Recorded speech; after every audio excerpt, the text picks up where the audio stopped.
माननीय सदस्य श्री अखिलेश यादव जी के लिए भारतीय जनता पार्टी की सरकार में एक और बिल आया है, क्योंकि मेरे से पूर्व में जो हमारे साथी बोले हैं वो माननीय सदस्य हमारे साथ नहीं, लेकिन मैं उनके बहुत सारी बातों से सहमत हूं। और अध्यक्ष महोदय, मैं देख रहा हूं जो एक्स कांग्रेस वाले हैं वो ज्यादा बोल रहे हैं।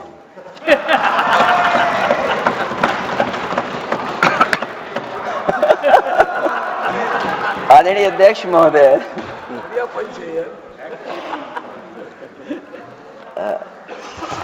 अध्यक्ष महोदय, जो आज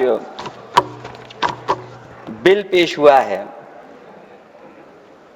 मैं हिंदी और अंग्रेजी को जो कुछ समझ सकता हूं वो यही मैं कह सकता हूं कि माननीय मंत्री जी ने ये कहा कि ये उम्मीद है। ये उम्मीद कैसे बना है, अंग्रेजी में भी मुझे समझ में नहीं आ रहा कि उम्मीद है, ये हिंदी में भी समझ में नहीं आ रहा कि ये उम्मीद है। यूनिफाइड वक्फ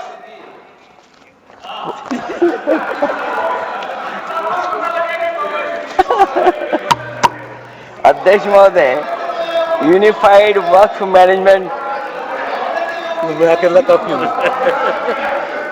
अध्यक्ष महोदय, ये अध्यक्ष महोदय,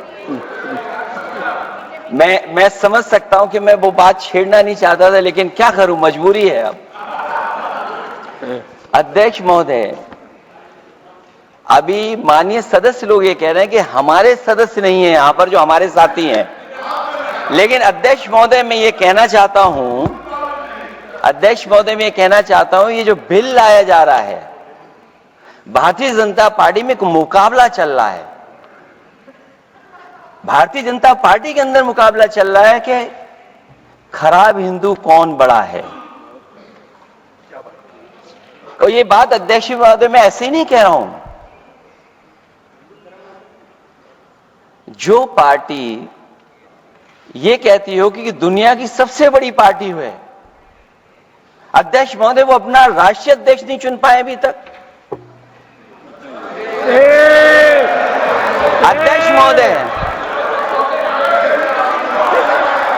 अध्यक्ष महोदय, भारतीय जनता पार्टी क्या है?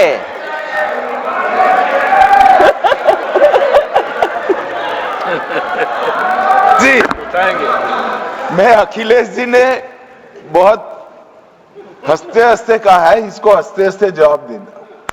इस सामने जितनी पार्टियां हैं उनका राष्ट्रीय अध्यक्ष उन 5 लोगों को ही चुनना है परिवार के। हमें माननीय अध्यक्ष जी करोड़ों सदस्यों में से 12-13 करोड़ सदस्य प्रक्रिया कर कर चुनना है तो देर लगती है, आपके यहां जरा भी देर नहीं लगेगी। मैं कह देता हूं अभी 25 साल तक आप अध्यक्ष हो जाओ, नहीं बदल सकता। अध्यक्ष महोदय, क्योंकि जो बात निकल के आई है वो मैं फिर आगे बढ़ा दूं। अध्यक्ष महोदय, जो बात सोशल मीडिया या और जगह गुपचुप हो रही है, कहीं ऐसा तो नहीं था कि अभी कुछ दिन पहले यात्रा जो हुई है वो कहीं 75 वर्ष की एक्सटेंशन वाली यात्रा तो नहीं थी। अध्यक्ष महोदय, ये जो इस बार जो वक्फ बिल आया है, नाकामी का पर्दा इस बार है वक्फ बिल। और नाकामी कोई एक आध नहीं है, मैं कई नाकामियां बता सकता हूं। अभी मैं माननीय सदस्यों को सुन रहा था, वो पुराने कई बिल उनके बारे में चर्चा कर रहे थे कि कितने प्रोग्रेसिव बिल लेकर के आए हैं। मुझे याद है मैं उत्तर प्रदेश में उस समय था और मुझे लगा कि शायद इनकी वो बात ठीक होगी। एक ये बहुत तैयारी के साथ फैसला लेकर के आए थे और फैसला ये लिया था आधी रात के आज के बाद नोट नहीं चलेंगे, नोट बंद हो जाएंगे। अध्यक्ष महोदय, उस नोटबंदी नाकामी के बारे में भी तो चर्चा हो जाए कि अभी भी न जाने कितनी जगह पर कितना रुपया निकला जा रहा है, कितना निकल करके आ रहा है। केवल नाकामी नोटबंदी की नहीं, नाकामी बेरोजगारी की भी है, नाकामी महंगाई की भी है, नाकामी किसान की आय दोगुनी नहीं कर पाए, वो भी इनकी नाकामी है। मुझे याद है एक माननीय मंत्री जी पूरे देश की नदियों के बारे में बीओडी बता रहे थे, लेकिन माननीय मंत्री जी ये भूल गए कि उनके शहर में, उनके क्षेत्र की जो नदी है उसकी बीओडी क्या है। गंगा क्या साफ हो गई? यमुना क्या साफ हो गई? स्मार्ट सिटी क्या बन गई? क्या गोद लिए हुए गांव इन्होंने गोद से उतार दिए? उनकी क्या दुर्दशा है? इसलिए मैं कहना चाहता हूं, ये नाकामी का पर्दा इस बार वक्फ बिल बना है। और सबसे बड़ी बात तो यह है कि जिसके लिए फैसला होना है उसकी बात को अहमियत न देना भी नाइंसाफी है। अध्यक्ष महोदय, नाकामी केवल यहां तक नहीं है। और भारतीय जनता पार्टी क्या है, मैं केवल एक पुरानी घटना याद करता हूं। एक बार फैजाबाद अयोध्या में एक कार्यक्रम था, उसमें बड़ी तैयारी की गई थी और तैयारी के साथ कलाकार मुंबई से बुलाए गए थे। हो सकता है वो सहमति दिल्ली से ना रही हो, केवल लखनऊ की सहमति से हो रहा हो कार्यक्रम। और जब कार्यक्रम की पूरी तैयारी हो गई, भगवान श्री राम बनकर के कोई आ गया, लक्ष्मण बनकर के कोई आ गया, मां सीता भी बनकर के कोई आ गया, हनुमान जी और भगवान हनुमान भी बनकर के कोई आ गया। लेकिन जब लखनऊ से वो हेलीकॉप्टर उड़ा और अयोध्या पहुंचा तो सब लोग थे, लेकिन उसमें हनुमान नहीं थे। अध्यक्ष महोदय, मैं भारतीय जनता पार्टी के लोगों से कहूंगा कि जानकारी करिए कि आखिरकार भगवान श्री राम थे, लक्ष्मण थे, सीता थी, लेकिन हनुमान क्यों नहीं थे? हनुमान इसलिए नहीं थे, शायद उनकी जात या धर्म कुछ और था। अध्यक्ष महोदय, ये देश मिली जुली संस्कृति से चला है। कुछ हमने सीखा, कुछ उन्होंने सिखाया। और जो लोग ये कहते हैं कि हम सबको बराबरी का हक देते हैं, अभी कुछ दिन पहले ईद निकली है। अध्यक्ष महोदय, वो परंपरा रही है, न केवल मैं जाता हूं बल्कि कोई दल का नेता ऐसा नहीं न जाता हो उस कार्यक्रम में शामिल होने। भारतीय जनता पार्टी के जो मुख्यमंत्री, उप मुख्यमंत्री, वो भी जाते हैं, उप मुख्यमंत्री, सभी धर्मों के नेता आते हैं। लेकिन पता नहीं इस बार क्या साजिश थी, षड्यंत्र था कि वहां पर कुछ पाबंदी लगी हुई थी। अगर किसी कारण पाबंदी लगी हुई थी तो बात समझ में आती है, लेकिन जब जानकारी हुई है, किसी को नहीं पता था कि पाबंदी क्यों लगी है, कि आप नहीं जा सकते वहां पर कार्यक्रम में शामिल होने। क्या यही भारत है, यही संविधान हमें रास्ता दिखाता है? अध्यक्ष महोदय, मंत्री जी बताएं हमें, वो खुद भी माइनॉरिटी हैं, भगवान बुद्ध के रास्ते पे चलते हैं। भगवान बुद्ध का रास्ता दूसरा है। हम आपको अपना मानते हैं तब भी जब आप हमारे बहुत सारे ग्रंथों को नहीं मानते हैं, तब भी हम आपको अपना मानते हैं। आप हमारे पुराणों को नहीं मानते हैं, आप हमारे उपनिषदों को नहीं मानते हैं, लेकिन सोचिए, हम हिंदू वो लोग हैं जो आपको स्वीकार करते हैं और गले लगा करके चलते हैं। अब मैं दूसरे धर्म पे नहीं जाऊंगा, कोई नाराज हो सकता है। मैं दूसरे धर्म के बारे में नहीं जा सकता, मैं केवल यही बताता हूं। और मैं उत्तर प्रदेश में, अध्यक्ष जी, जहां से आता हूं, मैं अपमान नहीं कर रहा हूं, मैं सच बोल रहा हूं। और ये बिहार के चुनाव में जो आप कह रहे हैं कि महिलाओं को 2 मेंबर बना दिया, इस बार मैं भी देखूंगा आगे भारतीय जनता पार्टी कितनी महिला लोगों को टिकट देंगे वहां पर।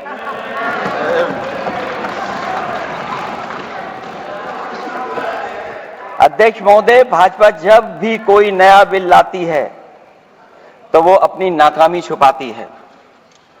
भाजपा वाले मुसलमान भाइयों की वक्फ की जमीन चिन्हित करने की बात कर रहे हैं, जिससे महाकुंभ में जो हिंदू मारे गए हैं या खो गए हैं, उनको चिन्हित करने की बात पर पर्दा पड़ जाए।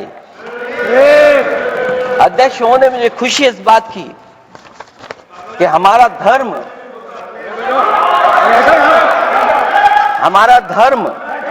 अध्यक्ष महोदय, नहीं, कुछ कहना चाहते हैं।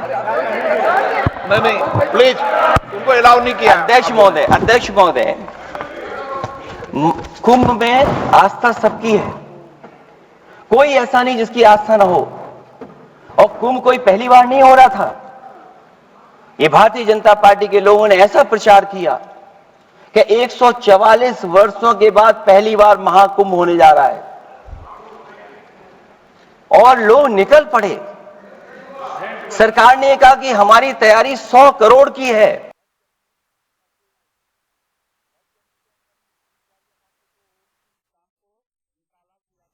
पता नहीं कहां से फोन आया था, कहा था कि अब तैयार तो हो गए हो, लेकिन आप शिलान्यास में नहीं आ सकते।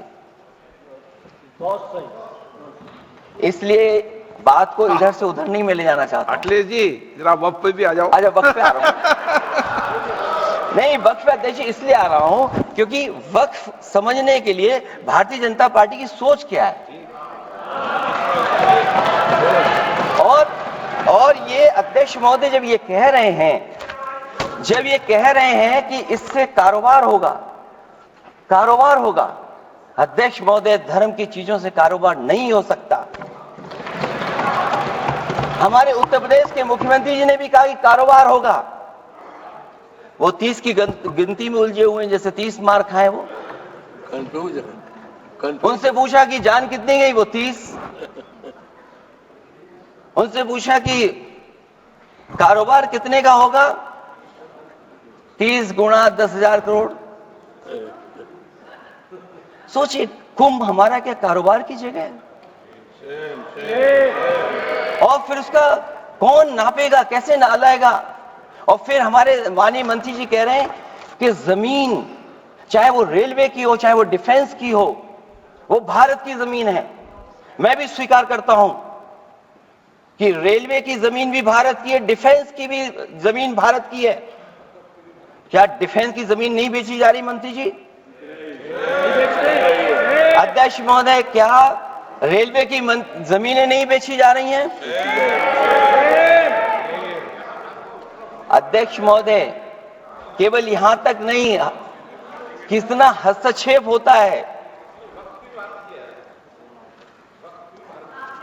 वक्फ भी भारत के, इसीलिए तो कहीं ना कहीं वक्फ की जमीन से, अध्यक्ष महोदय, माननीय मंत्री जी बताएं, और मुझे उम्मीद है कि जब जवाब देंगे तो बताएंगे कि वक्फ की जमीन से बड़ा मुद्दा वो जमीन है जिस पर चीन ने अपने गांव बसा लिए हैं। लेकिन कोई बाहरी खतरे पर सवाल बवाल न करे, इसलिए ये बिल लाया जा रहा है। और माननीय मंत्री जहां से आते हैं, जिस प्रदेश से आते हैं, कम से कम ये तो बताएंगे कि वहां कितने चीन ने गांव बसा लिए, घर बन गए हैं। अध्यक्ष महोदय, आपके माध्यम से सरकार गारंटी दे कि वक्फ की जमीन कभी भी किसी भी पैतरेबाजी से किसी और मकसद के लिए किसी और को नहीं दी जाएगी। वक्फ की वर्तमान व्यवस्था में चाहे 5 साल के धर्म पालन की पाबंदी की बात हो, या कलेक्टर से सर्वेक्षण के हस्तक्षेप की बात हो, या वक्फ परिषद या बोर्ड में बाहरियों को शामिल करने की बात हो, इन सब का उद्देश्य मुस्लिम भाइयों के सार्वजनिक अधिकार को छीनकर उनके महत्व और नियंत्रण को कम करना है। ट्रिब्यूनल के निर्णय को अंतिम न मानकर उच्च न्यायालय में लेकर जाने की अनुमति देना दरअसल जमीनी विवाद को लंबी न्यायिक प्रक्रिया में फंसाकर वक्फ भूमि पर कब्जों को बनाए रखने का रास्ता खोलेगा। सबसे बड़ी बात यह कि वक्फ बिल के पीछे की न तो नीति सही है, न नियत। ये देश के करोड़ों लोगों से उनके घर दुकान छीनने की भी साजिश है। भाजपा एक अलोकतांत्रिक पार्टी है, वो असहमति को अपनी शक्ति मानती है। जब देश के अधिकांश राजनीतिक दल वक्फ बिल के खिलाफ हैं, तो उसे लाने की जरूरत क्या है, जो जिद क्यों कर रहे हैं सरकार? वक्फ बिल का लाना भाजपा की सियासी हट है। वक्फ बिल भाजपा की सांप्रदायिक राजनीति का नया रूप है। वो तो आपको काटेगा, और इसलिए काटेगा कि अध्यक्ष महोदय, बाहर ये लिखते हैं सत्यमेव जयते, बाहर है लिखते सत्यमेव जयते, भाजपाई अंदर असत्य बात कहते। भाजपा वक्फ बिल लाकर अपने उन समर्थकों का तुष्टीकरण करना चाहती है जो भाजपा की आर्थिक नीति, महंगाई, बेरोजगारी, बेकारी और चौपट अर्थव्यवस्था से उसे छटक गए हैं। क्योंकि अध्यक्ष महोदय, जब से वोट में गिरावट आई है और खासकर उत्तर प्रदेश में भी, तब से भारतीय जनता पार्टी की कोशिश है कि अपना वोट कैसे संभाला जाए। ये वोट को संभालने के लिए बिल लाया गया है। भाजपा का लक्ष्य वक्फ की जमीनों पर है। इन जमीनों का नियंत्रण अपने हाथ में लेकर इन जमीनों को पिछले दरवाजे से अपने लोगों के हाथों में दे देना चाहती है। भाजपा चाहती है कि वक्फ बिल लाने से मुस्लिम समुदाय को लगे कि उन पर हक को मारा जा रहा है, वो उद्वेलित हों और भाजपा को ध्रुवीकरण की राजनीति करने का मौका मिल सके। क्योंकि अध्यक्ष महोदय, भाजपा का लक्ष्य यह है कि ध्रुवीकरण हो, क्योंकि वो जानते हैं कि ध्रुवीकरण जितना होगा उससे वो लाभ उठाने में आगे रहेंगे। तो ये वक्फ बिल जो लाया जा रहा है वो अपनी वोट बैंक को संभालने के लिए और समाज को बांट करके ध्रुवीकरण करके राजनीतिक लाभ लेने के लिए लाया जा रहा है। और अगर इसके लिए नहीं लाया होता तो पहले से जो जितने फैसले लिए सरकार ने, क्या उससे देश और प्रदेश में कोई बड़ा बदलाव आ गया है? अगर स्मार्ट सिटी का बात करें तो कितनी स्मार्ट सिटी बन गई है आपकी? आपके नोटबंदी की वजह से न जाने कितना रुपया कहां निकल रहा है। और डर तो ये लगता है कहीं भाजपा वाले दूसरों के पैसा रख करके न पकड़वा दें। वक्फ बिल के आने से पूरी दुनिया में एक गलत संदेश भी जाएगा। इससे देश की सेकुलर इमेज को बहुत धक्का लगेगा। वक्फ बिल भाजपा की नफरत की राजनीति का एक और अध्याय है। मैं अंत में कहना चाहता हूं कि अभी तो आपने साथी संभाल लिए हैं, एक साथी तो मुझे दिखाई नहीं दे रहा है। और हमारे जिनका हमने सम्मान किया, हमें कहां ले गए आप? और हमें यहां छोड़ गए आप, हमें छोड़ गए। हमें देखिए सभापति महोदय देखिए राजनीति क्या है। हमने आपका हाथ पकड़ा और हम यहां आ गए और आप हमारा हाथ छुड़ा करके वहां चले गए। इसलिए देखिए कब हमारा इनका हाथ मिल जाए।